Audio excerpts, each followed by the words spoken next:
भगूरमध्ये नगर परिषदेच्या पाईपलाईन दुरुस्तीसाठी खणलेल्या खड्ड्यात पडून अमित गाडवे यांचा मृत्यू.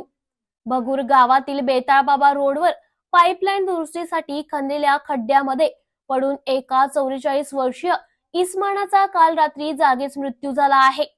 शनिवार दिनांक 24 ऑगस्ट रोजी बेताळबाबा रोडवरील तुळसा लॉन्स जवळ पाण्याची पाईपलाईन गळत असल्याने सकाळी या ठिकाणी दुरुस्तीसाठी खड्डा करण्यात आला होता. मात्र पाईपलाईन दुरुस्ती केल्यानंतर देखील हा खड्डा लागलीच बुजण्यात आला नव्हता.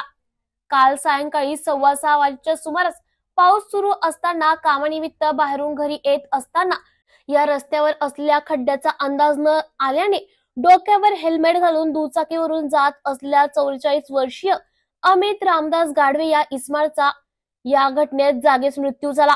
स्थानिक नागरिकांनी त्यास दवाखान्यात दाखल केले, मात्र त्याचा जागीच मृत्यू झाला होता.